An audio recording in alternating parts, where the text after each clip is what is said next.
সুপ্রিয় দর্শক শ্রোতা, আসসালামু আলাইকুম। দেশ এবং দেশের বাইরে থেকে যে যেখান থেকে দেখছেন সবাইকে শুভেচ্ছা জানিয়ে শুরু করছি।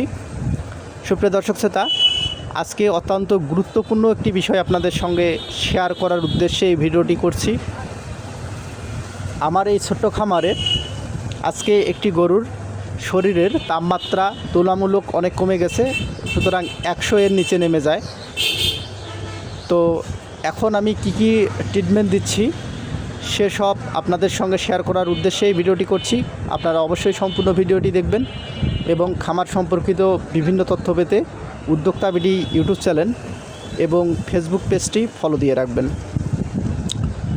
সুপ্রিয় দর্শক শ্রোতা, ভিডিওতে আপনারা এই যে গাভীটিকে দেখতে পাচ্ছেন, এই গাভীটির মূলত এই সমস্যাটি, অর্থাৎ শরীরের তাপমাত্রা কমে গেছে।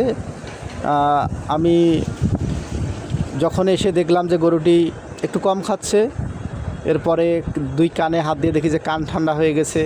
এরপর থার্মোমিটার দিয়ে চেক করলাম, চেক করে দেখি যে 100-র নিচে 98 ডিগ্রি।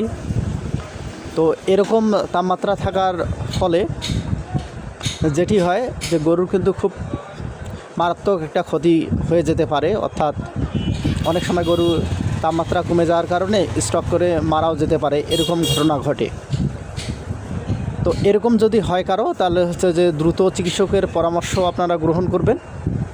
আর আমি যেটি ঘরোয়া পদ্ধতি অ্যাপ্লাই করছি সেটি হচ্ছে যে গরুর যে মেরুদণ্ডের মধ্যে সরিষার তেল এবং দুই কানের মধ্যে সরিষার তেল হচ্ছে যে ম্যাসেজ করে দিলাম, এবং এর পরবর্তীতে গরুটিকে রোদে বাইরে করে কিছুক্ষণ রাখবো। তো রাখার পরে কি হচ্ছে সেটিও আপনাদের জানানোর চেষ্টা করছি। তো আমি মূলত এভাবে কিছুক্ষণ রাখি, রাখার পরে যে গরুটিকে আবার তাপমাত্রা আমি চেক দিই। তো চেক দেওয়ার পরে যে দেখি যে গরুর তাপমাত্রা 100 ডিগ্রিতে চলে আসছে। তো মোটামুটি 100 ডিগ্রি আছে, স্বাভাবিক একটা পর্যায়ে চলে আসছে। তবু আমি পর্যবেক্ষণে রাখছি যে যদি দেখি যে আবার তাপমাত্রা কমে যায়, সেক্ষেত্রে আমি মেডিসিনের সহায়তা নেব। কিন্তু যদি এরকম কখনো কারো আপনাদের ঘটে থাকে, তাহলে হচ্ছে দ্রুত চিকিৎসকের পরামর্শ অবশ্যই আপনারা গ্রহণ করবেন।